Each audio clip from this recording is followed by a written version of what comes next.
The security cabinet approving the deal. What more can you tell us about what was worked out? Well, the Israeli Security Cabinet did indeed just vote in favor of this agreement, voting that the full government, meaning the full cabinet of the Israeli Prime Minister's government, vote to approve this deal and put it in motion. And so we expect that that will be the next stage of the process here. In the next hour or two, most likely, we will see the Israeli government likely approve this agreement. That will then set in motion this process where the Israeli Supreme Court will hear petitions from Israelis who have been impacted or who are victims of the crimes of these Palestinian prisoners who are set to be released. But that is largely a pro forma process. The Israeli Prime Minister has enormous leeway to release those prisoners in a deal such as this. And so it does appear, Fred, that everything is now on track for this ceasefire agreement to go into effect on Sunday. We don't know exactly what time the ceasefire will start or what time those first hostages, three female civilian hostages, we expect to be released on Sunday. We don't know exactly what time that will happen, but it does appear as if finally, after quite a bit of uncertainty yesterday about the fate of the important context on this deal. Yeah, Israel says its forces, not the Red Cross, will transport Palestinian prisoners released under the Gaza deal to ensure Palestinians do not deviate from the strict security guidelines and refrain from any expressions of joy within Israeli territory. Remember, this is important. This is what they did. This is what Itamar Ben-Gvir made the law. Remember, during the brief truce in November 2023, Israeli police visited the homes of freed Palestinians in East Jerusalem, warning them to refrain from any display of joy. During the November 2023 truce, Itamar Ben-Gvir ordered Israeli police to use an iron fist to stop any Palestinian celebrations and said expressions of joy are equivalent to backing terrorism. Victory celebrations give backing to those human scum for those Nazis. Yeah, if you celebrate your loved ones finally coming home, even though they were held hostage by the Israeli government. This ceasefire agreement here in Israel, with a lot of political wrangling happening between the Israeli Prime Minister and his right-wing governing coalition partners, it does appear that at least now everything is back on track, that this ceasefire agreement is likely to be implemented on Sunday, and that we are on the way for a 6-week ceasefire in the Gaza Strip, one that will see the release of 33 hostages, hundreds of Palestinian prisoners released from Israeli jails, the entry of much-needed humanitarian aid. But it is important to note that until that moment, when that ceasefire goes into effect on Sunday, the war is very much still continuing in Gaza. The Israeli military is continuing to drop bombs and missiles inside of the Gaza Strip. People are continuing to be killed. More than 100 Palestinians have been killed since this ceasefire agreement was announced. And so that is the tragedy of the moment. Even as we are on our way towards better days and towards a moment of calm, 6 weeks of calm inside of the Gaza Strip, right now, people are still dying, and the final victims of this war, until that ceasefire goes into place, likely have not yet happened yet. Fred? And so, Jeremy, you mentioned there's been a lot of political wrangling for the Prime Minister Netanyahu. If this indeed goes through, gets the full support of the full body, the full cabinet, does this fortify his position, or does this still reveal vulnerabilities for him?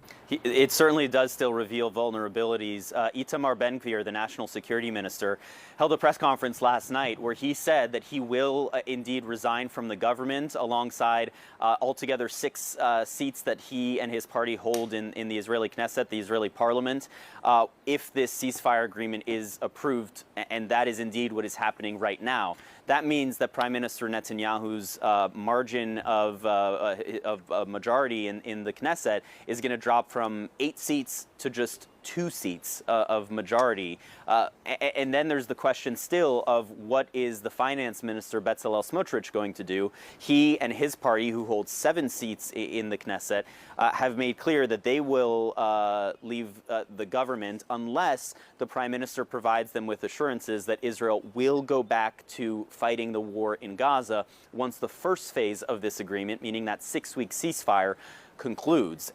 All right. Jeremy Diamond, thank you so much. Both President Biden and President-elect Trump are taking credit for this ceasefire deal. Take a listen. I told them what I was doing, what I thought could happen. But what we did, we brought in the people, or going to be his national security people. We brought them in closer to tell them what was happening as we hand this off. It was so ungracious of Biden to say, oh, he did it. He didn't do anything. If I didn't do this, if we didn't get involved, the hostages would never be out. They would have never come out. Yeah, Quick question. this video, this part is really insane. This Lawrence O'Donnell interview is so psychotic. It technically could be used as evidence if we lived in a just world. Like Joe Biden's response to why Benjamin Netanyahu convinced him to use bunker busters in a just world would be used in a Nuremberg-style trial. Like, actually, Joe Biden would be prosecuted alongside Benjamin Netanyahu, and should. But given the unlimited power that the American government has, even over international courts of justice, it's, you know, he just feels confident that he can say these things. Biden did say that this deal was one that he offered last May. Trump's envoy was at the table. We heard Biden say they invited them. Is it important, you know, who kind of gets the upper hand on credit? If you are a hostage and you are going to get your freedom back, it matters 0%.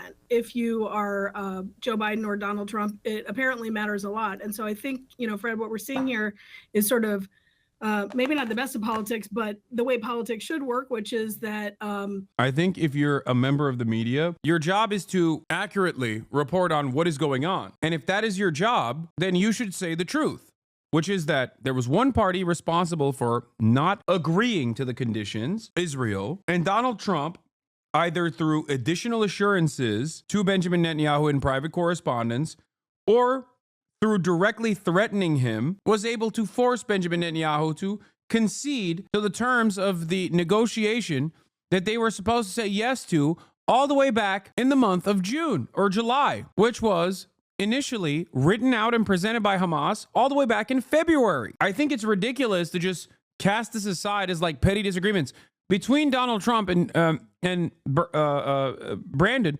Sure, who cares? Oh, they're just trying to look for credit. Your job in the news is to address what changed, because the deal that is being implemented that Israel finally caved on after months of pushing it aside in an effort to continue bombing and killing thousands of Palestinian women and children, elderly men. There was one factor that changed in this process, in this equation. The election happened and Donald Trump became president. I wish that we had a competent legacy media that would actually investigate these matters and try to figure out, for example, what assurances Trump may have given Benjamin Netanyahu. That's what journalism is about. Was there a previous agreement that took place that would be in direct violation of American law, where Donald Trump sidestepped the Biden administration and cut a side deal with Netanyahu to continue the war? That's another question I would ask if I was a journalist. And last but not least, if that did happen, why did the Biden administration not do anything about it? Because they have an endless amount of power over Israel, knowing full well that maybe, just maybe, Donald Trump actually violated American law to cut a side deal with a foreign ally conducting this war that the overwhelming majority of voters wanted to end. Why did the Biden administration not do anything about it? Why were they completely incapable of stopping Israel's offensive siege? These would be the questions I would ask if I were a journalist. Ironically enough, the reason why I am not a journalist is why I ask these questions. Because if you are a journalist and a legacy publisher, if you ask these questions, you are no longer a journalist and a legacy publisher. That's the point. Public servants in both parties come together to get something over the finish line. And that's what we've seen with Brett McGurk, who is President Biden's longtime negotiator in the region.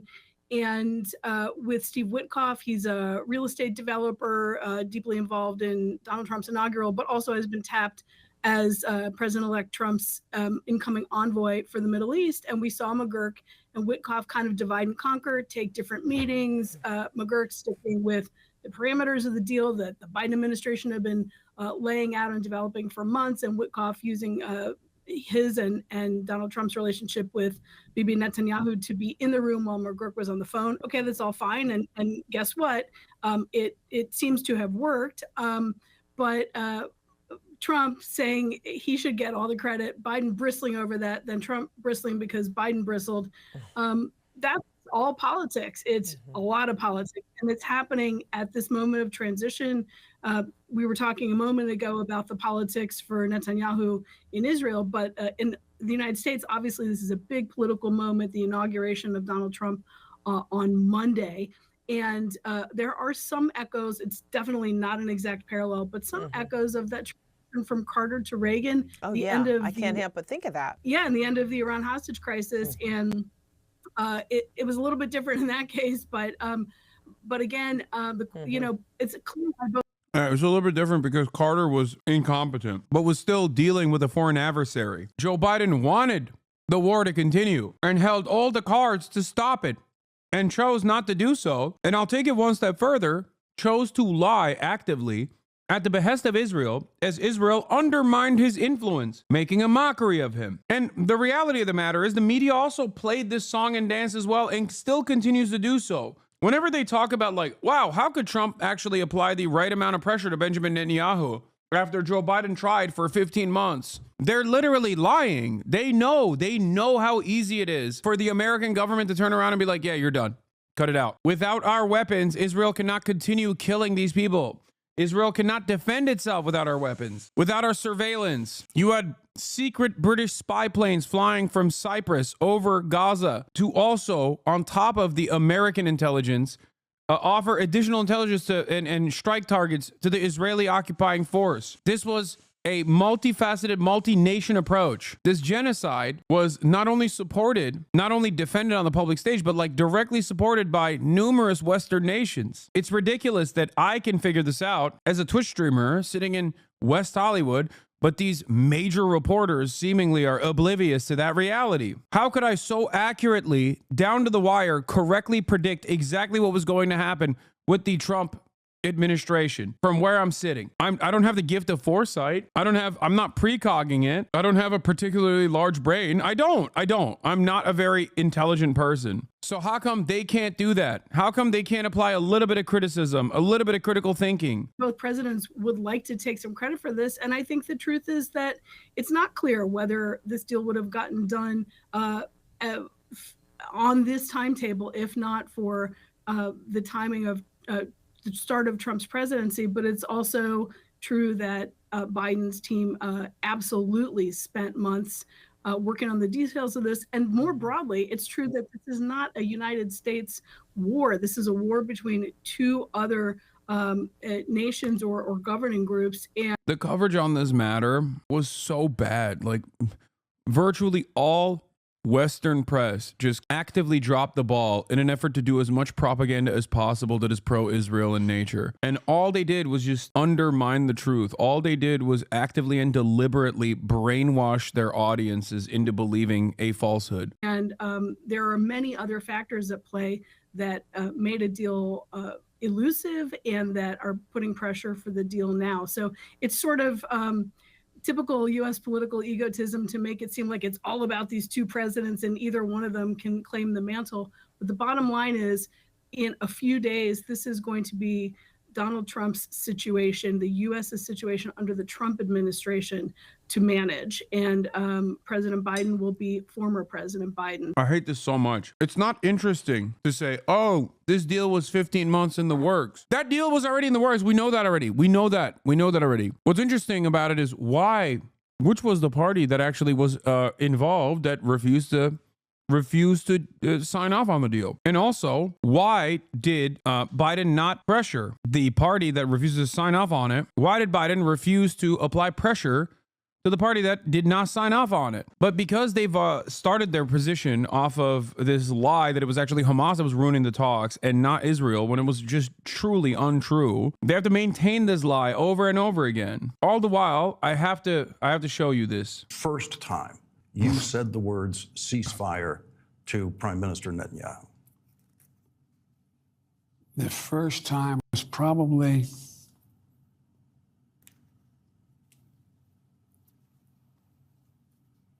when he moved really hard on the Philadelphia line and took out a hospital. Now, it's true that Sinwar and those guys were hiding beneath the hospital. The thing about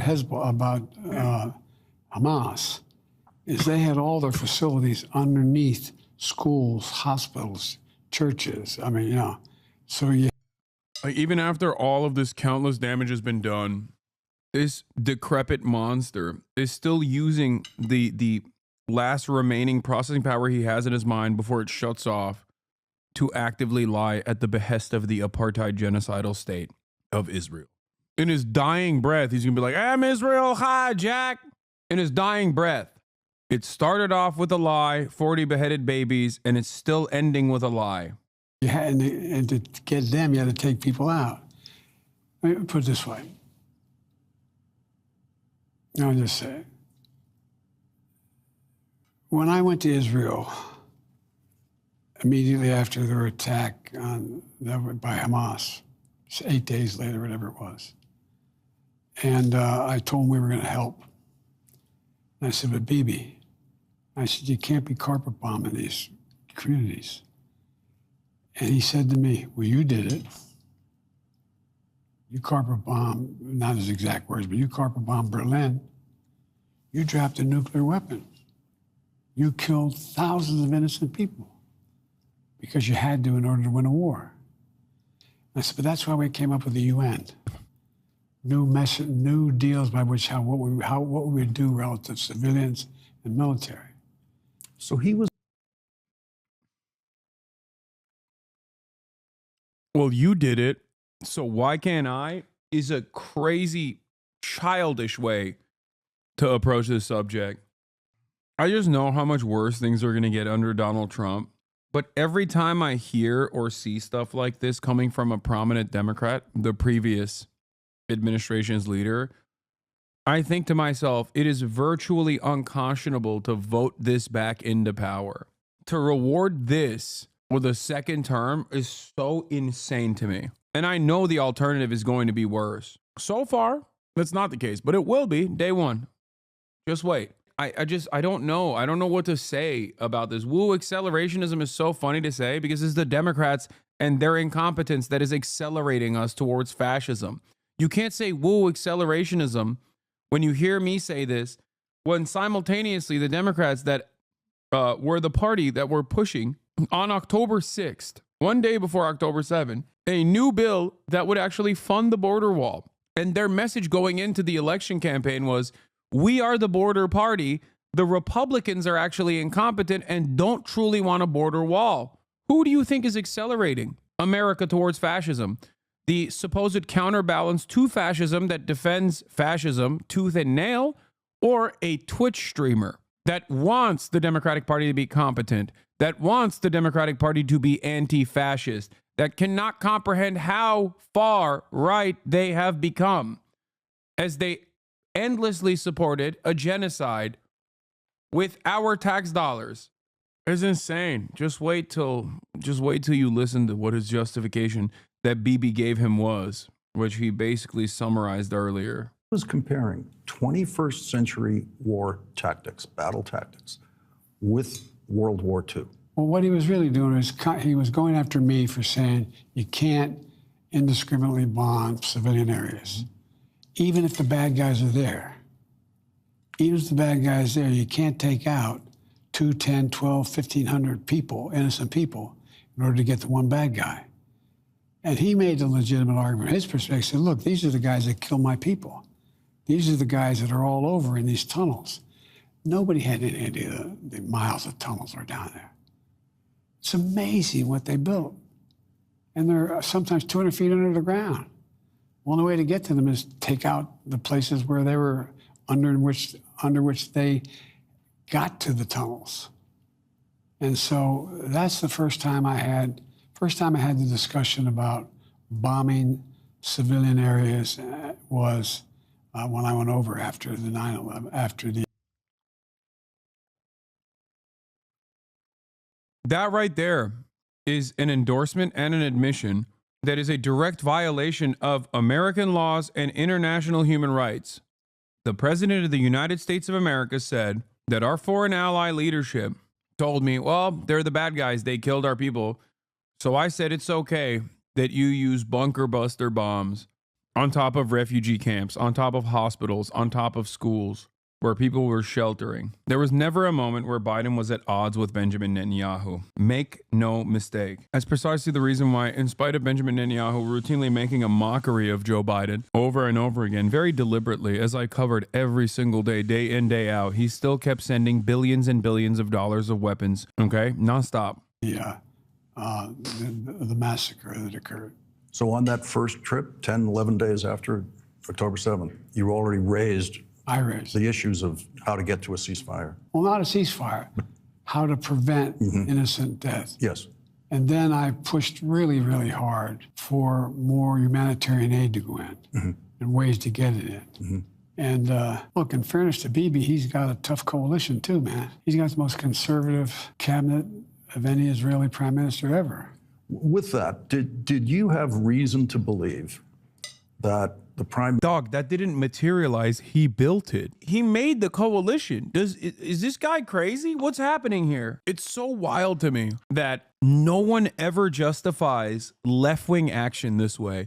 Oh, we got a tight coalition here in the Democratic Party. We got a lot of progressives in this slim minority. We got slim margins here. We got to abide by their wishes. That never happens. Tight coalitions and tiny margins only work in favor of the most far-right elements. Isn't that weird? Now I'm talking about American politics. Like, it's not even just Israeli politics. Just in general, in the Western world, isn't it weird how slim majorities, tiny margins, and coalitions that are put together with like ideological opponents seemingly only seem to benefit the far right? No one ever goes, well, the Progressive Caucus is a very important constituency, a very important coalition representing a very important constituency in the Democratic Party. This is why we got to do Medicare for all. Murder gets legitimized when it's the left doing it. Wait, what? There's a small chance that Trump is at odds with Benjamin Netanyahu? Dog, I don't think you understand. Wait, him posting sacks is crazy, but aside from Trump posting sacks here, Donald Trump doesn't like Benjamin Netanyahu. What you have to understand here is that his own personal opinion of Benjamin Netanyahu is inconsequential because he loves the $100 million that he got from Miriam Adelson. I don't think Trump likes Benjamin Netanyahu that much personally. No American politician actually has ever liked Benjamin Netanyahu. Many of them have routinely talked about how they hate him, actually. Bill Clinton, Ronald Reagan. There are plenty, it wasn't Reagan, sorry, but I think it was Clinton that like actively talked about how he hated Netanyahu, if I'm not mistaken. So Barack Obama did not like Benjamin Netanyahu, like openly did not like Benjamin Netanyahu, and Benjamin Netanyahu regularly undermined Barack Obama. But once again, Barack Obama ended up giving Israel $38 billion in additional funds to defend itself on his way out. Barack Obama, who once famously sat next to his two friends, Rashid Khalidi and Edward Said, that Barack Obama, who Benjamin Netanyahu regularly shit on for being a black Muslim, okay? That Barack Obama still ended up giving him $38 billion, giving Israel $38 billion in lethal aid. So you have to remember, regardless of the personal opinions that people have over Benjamin Netanyahu, and many American presidents have famously said he sucks, what matters more is what they end up doing for Israel. And what they end up doing for Israel is always going to be more weapons. So here. An open mic during last week's G20 summit caught President Obama and French President Nicolas Sarkozy complaining about Israel's prime minister, according to a report by Reuters. I cannot bear Netanyahu. He's a liar, said Sarkozy. Obama, according to a French interpreter who was translating his remarks, replied, you're fed up with him, but I have to deal with him even more often than you. The president didn't exactly come to the defense of Netanyahu, whom he most recently saw at the UN in September. It's not surprising, says Martin Indyk, who served as U.S. ambassador to Israel during the Clinton and Bush administrations. It reveals the inner feelings of the president towards Prime Minister Netanyahu. I don't think it's any secret that these two leaders have not gotten on, basically, from their first meeting on. And an Oval Office encounter this past May further revealed the frosty relationship between the leaders. While Israel is prepared to make generous compromises for peace, it cannot go back to the 1967 lines. That would be a generous compromise for peace. What is he even saying? Netanyahu essentially lecturing a stern-faced President Obama. Today, White House Press Secretary Jay Carney, in an off-camera briefing, would not comment on the open mic gaffe. He instead stressed the president's support of Israel, most recently in opposing a vote to give the Palestinian Authority membership in the UN's cultural agency, UNESCO, a move France supported. America's commitment to Israel's security is unshakable. It's an embarrassing incident as both the U.S. and Israel keep a close eye on regime changes in the Middle East and on the growing threat of a nuclear Iran. But, says Indyk, it may have no real effect on U.S.-Israel relations. It's unlikely. Yep. This news bit from like 2011 is literally just describing everything I just told you. Like, I summarized basically every part of this news bit. That these personality differences that have been highlighted by this mic that wasn't turned off are going to infect the coordination on Iran. If you like, the subject is too serious to be affected by personalities. They agree on the nature of the threat, and they also agree on the way to deal with it, that is by ratcheting up sanctions. Of course, this does give ammunition to President Obama's critics, namely Republicans, who That's crazy. She's still on CNN. have said he hasn't backed Israel enough. We've heard from the pro-Israel advocacy group, the Anti-Defamation League, expressing disappointment and saying this was an unpresidential exchange. They said it was anti-Semitic. The war in Syria, and you may actually hear from grown-up reporters. This is Jeffrey Sachs at Cambridge, by the way. He was there a week before me. One more. This is literally from the talk he gave at Cambridge a week before I gave a talk at Cambridge, which is crazy. This means I'm that much closer to Donald Trump. Once Who again. are lying through their teeth or ignorant beyond imagining. That, oh, the war in Syria, yes, Russia intervened in Syria. Well, do you know that that Obama tasks the CIA to overthrow the Syrian government, starting 4 years before Russia intervened? What kind of nonsense is that? And how many times did the New York Times report on Operation Timber Sycamore, which was the presidential order to the CIA to overthrow Bashar al-Assad? 3 times in 10 years. This is not democracy. This is a game. And it's a game of narrative.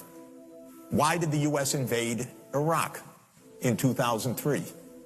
Well, first of all, it was completely phony pretenses. It wasn't, oh, we were so wrong, they didn't have weapons of mass destruction.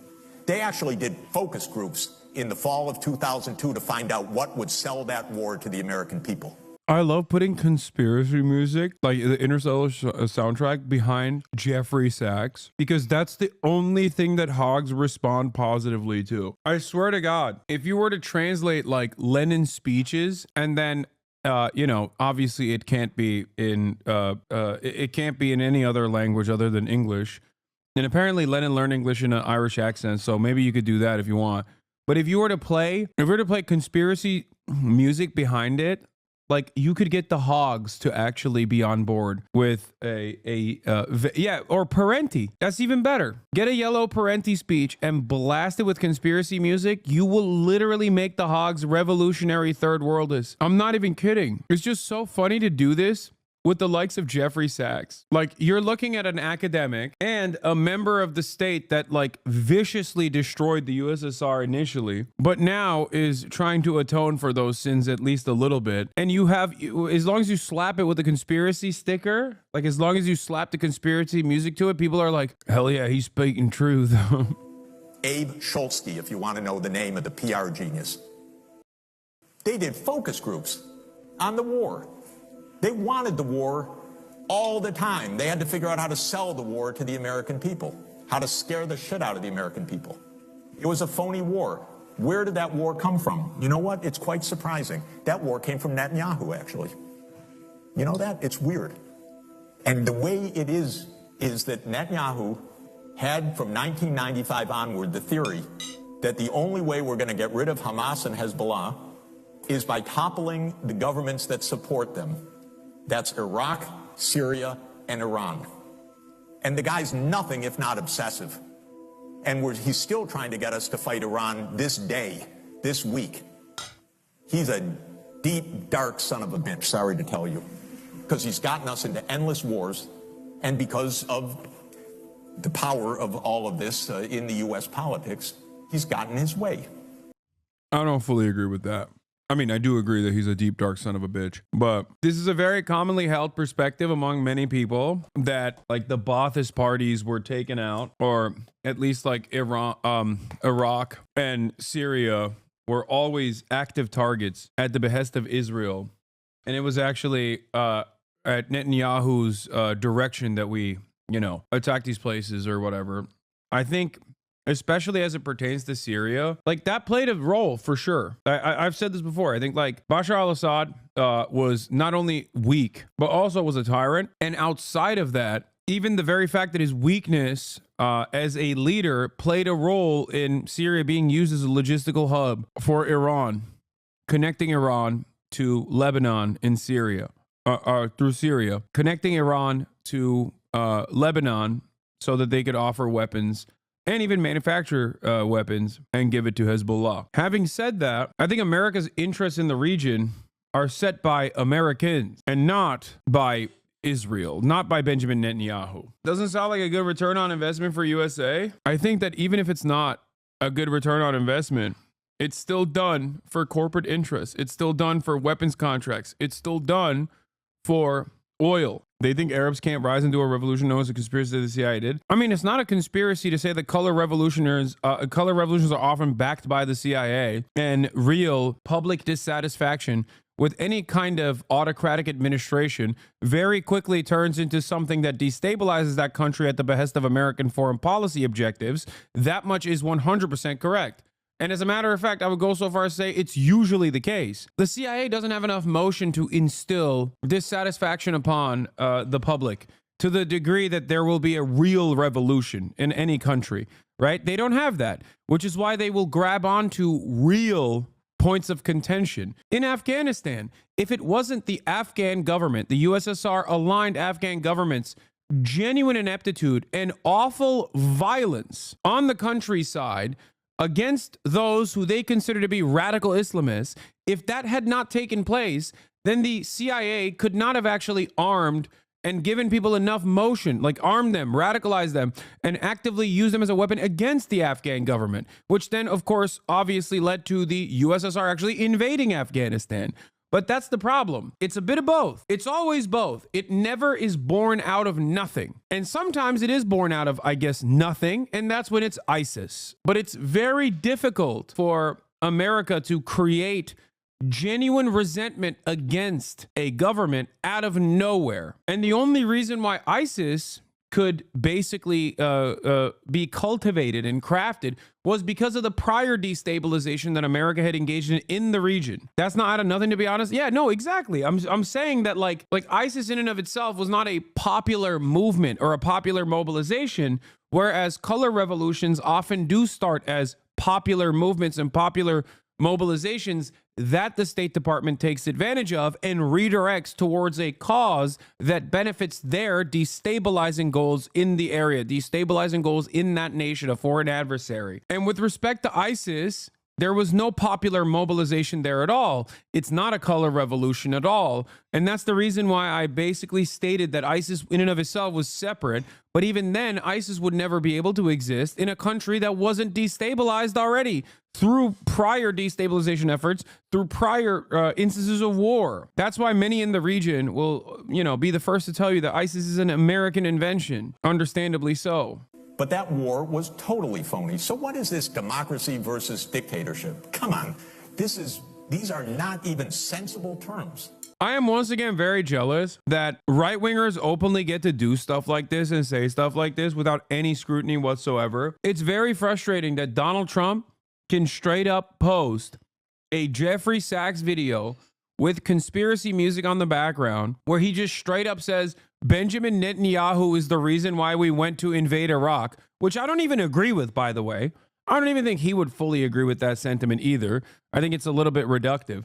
But he can say that, and not a single one of these anti-Semitism defense institutions will turn around and get mad at that shit. But I can't even say Israel's an apartheid state without a bunch of motherfuckers coming at me and being like, that's the most anti-Semitic thing you've ever said, Hasan. How come right-wingers always have the unlimited amount of allotment? How come they can do whatever they want? I feel like if we were to, he just said it, but you said he wouldn't agree with it. No, I'm saying I think he was explaining it in a very reductive way. I haven't really listened to his broader analysis, but I suspect that Jeffrey Sachs is not like Benjamin Netanyahu single-handedly is responsible for America invading Iraq and doing 9/11 truther. You're jealous that Trump has motion?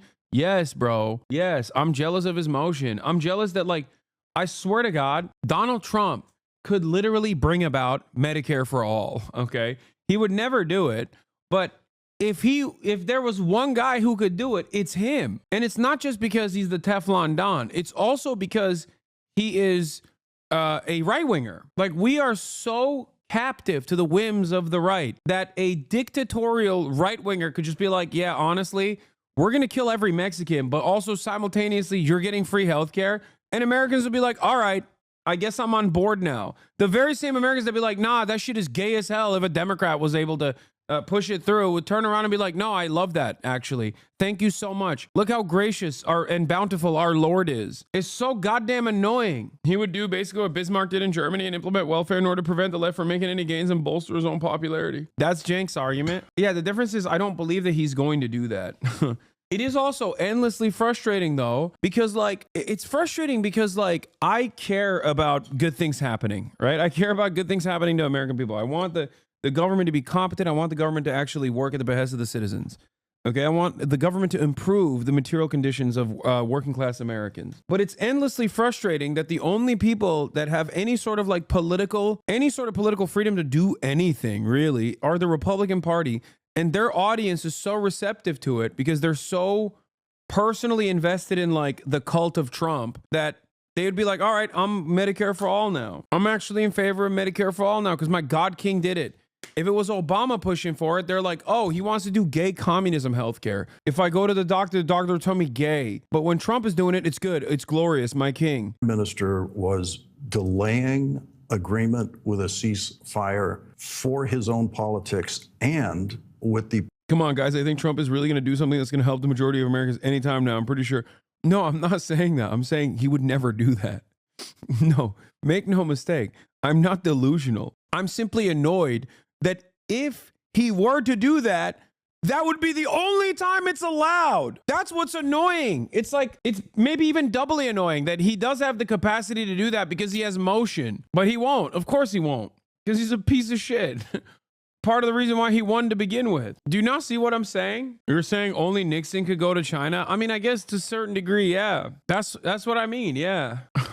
I'm so annoyed that the Republicans are bound by a cult-like affirmation, which gives the Republican Party unlimited bandwidth to actually do things that would expend political capital. But then, even though they have that allotment, they waste it, or not waste it, but like they only use it on awful things. I would go so far as to say that Donald Trump using that political capital on pushing for a ceasefire and also maybe saving TikTok, which, you know, we'll see if he's actually going to do that or not, is literally him doing that for good things. But of course, they're going to do it for unlimited taxes to the wealthy and tariffs and all this other stupid stuff. Political knowledge that a ceasefire would help your reelection campaign or Vice President Harris's presidential campaign? No, I don't think it had to do with it to help our campaign versus Trump. I don't think that was his calculus. But I do think he's in a position where even now it takes a lot of courage for him to take on that coalition he has, because they're going to vote him out of office tomorrow. Remember, there was already the big fight about what he was going to do relative to the court, and so in fairness to Bibi, he had enormous political pressure not to do some of the things, that in my belief I thought were counterproductive.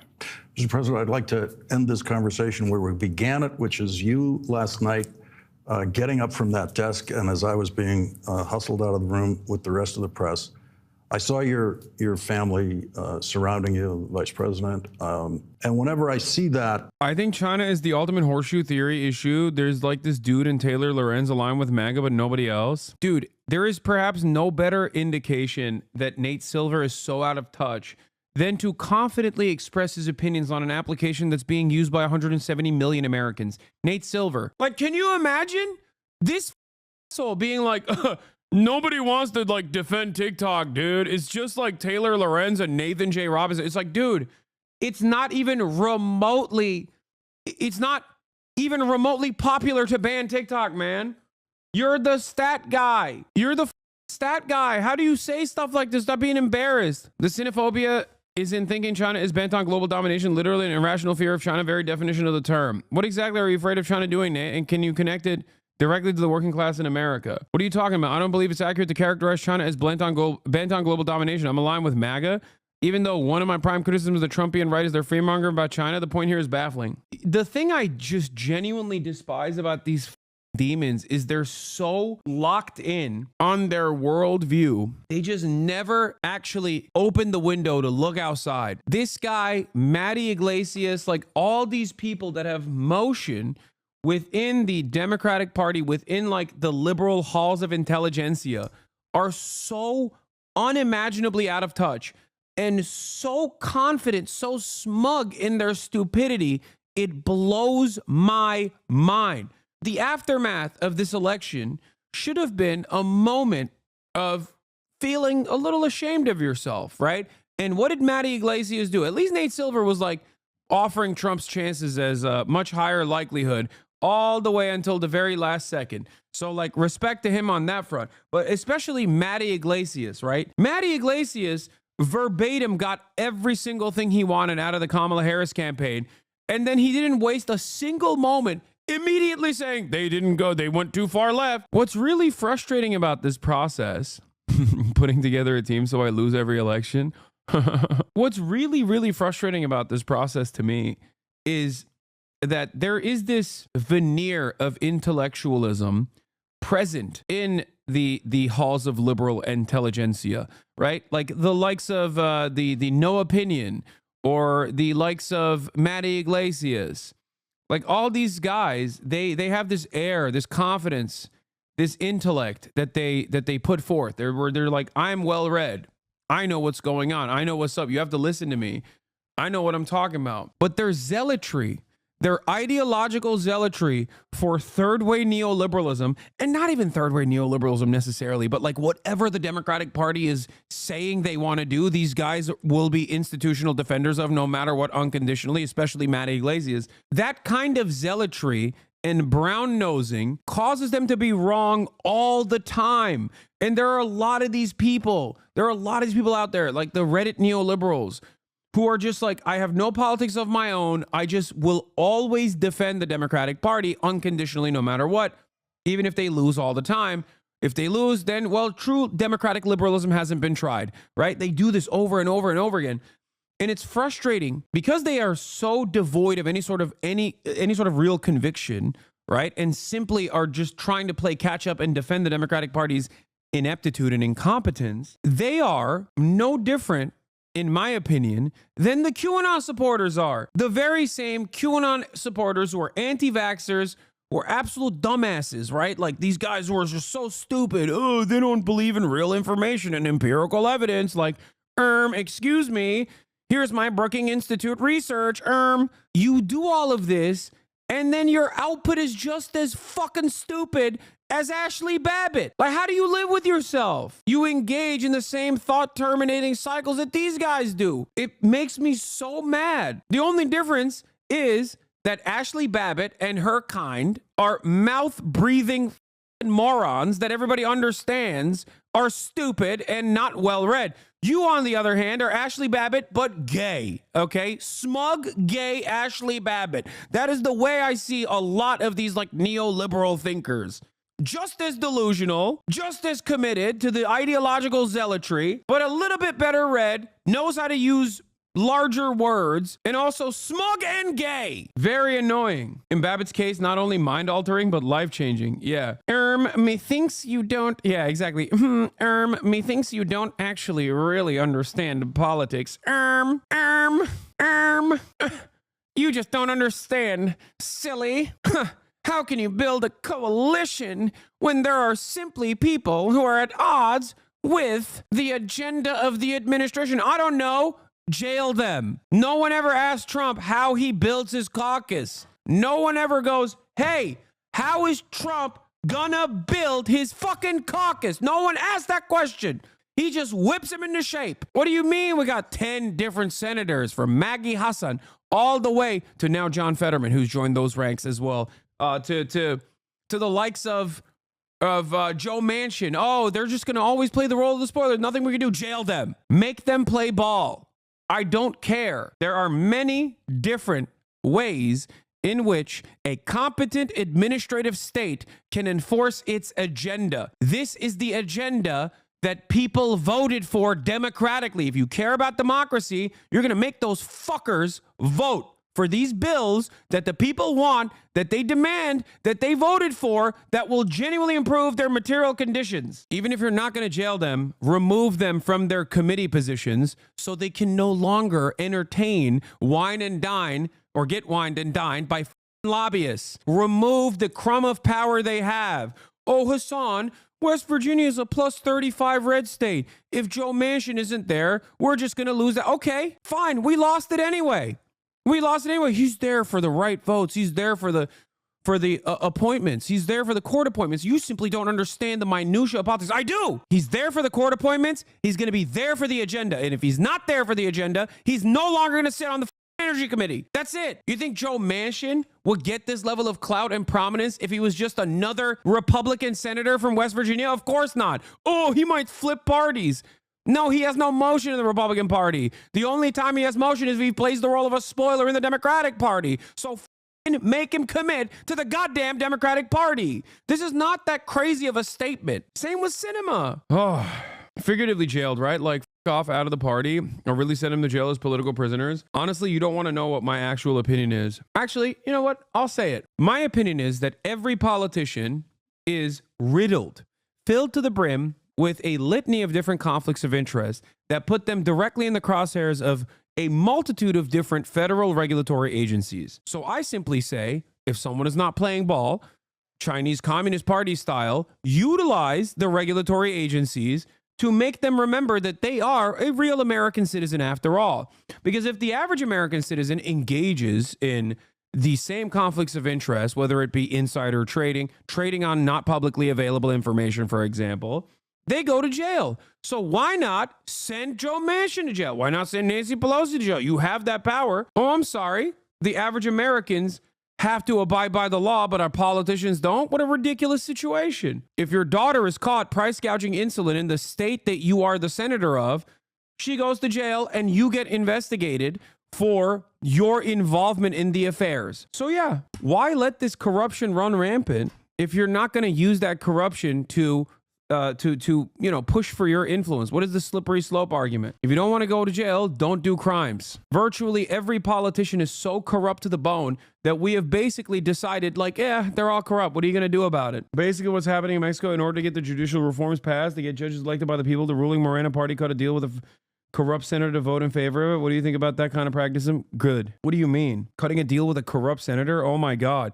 You think I would care if we got some of the worst scumbags on board with Medicare for all, for example? It's not a direct equivalent here. Okay, let's say the Supreme Court. The Supreme Court is an inherently undemocratic and flawed institution. Let's say in order to abolish the Supreme Court and make people directly vote for Supreme Court justices going forward, you need legislation to be put in place. And in order to get that legislation with a filibuster-proof majority, you have to go to some of the biggest racist Republicans to vote in favor of it. You think I'm going to say no? You think I'm going to say, oh man, we can't do that. These guys are bad politicians. They're bad people. I don't care. Same with Medicare for all. In order to get a filibuster-proof majority for Medicare for all, we're going to have to get some politicians that are really right-wing on board without making any concessions to them whatsoever. Okay, great. I don't care. The Mexico situation is even better than Chatter said. More than cut a deal, they threatened him with jail. It's awesome because the senator was omega corrupt. There you go. Wait, so they are doing what I was saying. Never mind. They were already using prison as an alternative. My point is that the deal was this senator was basically getting investigated for corruption and bound for jail. So the deal was stay out of jail as long as you vote for us. Oh, great. Yeah, no, awesome. I mean, that's what I was saying. That's what I was saying that Biden should do. If politics is the art of what's possible, and we're already making corrupt deals with awful charlatans on a regular basis to do untold amounts of evil all around the globe and to our own fellow Americans, then why not do it in favor of something good for once? That's my issue. That's why even on Pod Save America, I said, if there was a genuinely committed, real social democrat, doesn't have to even be a socialist, a real social democrat that is going to socialize key sectors and improve the material conditions of the American public, I would be the number one regime defender. That's it. And that's me being pragmatic. I wouldn't turn around and be like, well, actually, they're not implementing, they're not developing a militant Marxist-Leninist vanguard party, so I'm not on board. Like, there are plenty of people who would say that. Not me. Not me. I'm down. I mean, look, I glaze China all the time for good things that they do. If the American government was doing similar things in terms of like even development, in terms of massive infrastructure projects, in terms of building a network of high-speed rail, greatly improving public transit, genuinely improving the social safety nets, I would be a regime defender. It's that simple. Yeah. No, sorry. I'd be running around saying democratic socialism is the left wing of fascism. I'd be running around while we're implementing socialized medicine. I'd be running around being like, no, these are social fascists. Okay, these are social fascists. Where are the workers' committees? This is social fascism. Unacceptable. What we must do is go back to the norm. Unrestricted capitalism.